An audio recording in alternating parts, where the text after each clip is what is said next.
করে দিয়েছে গুরু, সে দেখে নিয়েছে। তার বাবা যদি বলে আমি ভগবান, সে ছেলে মানবে? মানবে না।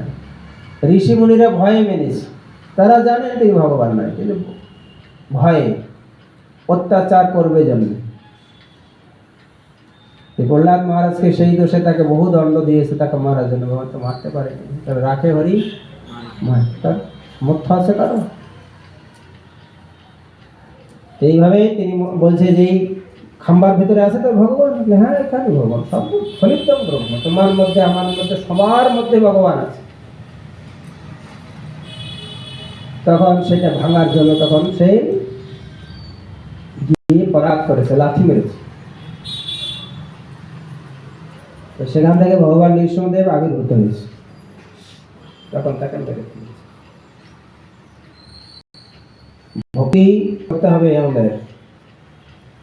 ভক্তি হলে ভগবান, ভক্তির বলে ভগবানকে জয় করা যায়। আমার ভগবান বলছে ভক্তা মাম অভিজানাতি, আমার ভক্ত আমাকে জানে, অন্য কেউ নয়।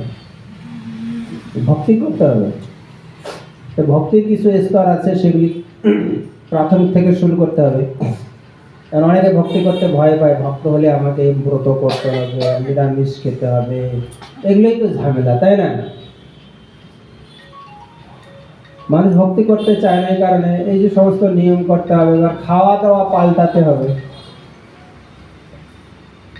ঝামেলা না? সবাই মাছ মাংস রসুন পেঁয়াজ এই সমস্ত খেতে অভ্যস্ত, তাই না?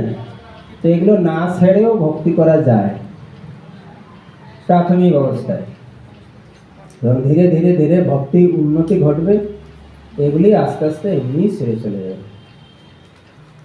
এই প্রাথমিক স্তরে গীতা পড়া শুরু করো, একটা করে গীতার শ্লোক পড়ো, একটু ভগবানের নাম কীর্তন করো, তুলসীতে সেবা করো, জল দান করো, তুলসী প্রণাম করো, এগুলি শিখতে হবে।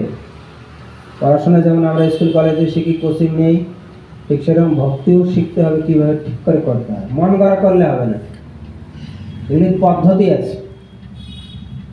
আমাদের ইস্কন থেকে এগুলো ট্রেনিং দেওয়া হয়, প্রতি রবিবার ক্লাস হয়, সেখানে গিয়ে যারা ভক্তি করতে চায় তারা সেখানে গিয়ে শেখে, গিয়ে তারপর বাড়িতে ঠিক করে করে। অনেকে আছে গুরু দীক্ষা নিয়েছে, গুরু ঠিক করে শিক্ষা দেয় না, এই জন্য মানুষ ঠিক করে শেখে না। কিন্তু ইস্কন এরকম নয়। ইস্কন হচ্ছে শিক্ষা দেয় যাতে সে ঠিক করে শিখতে পারে, জানতে পারে। কারণ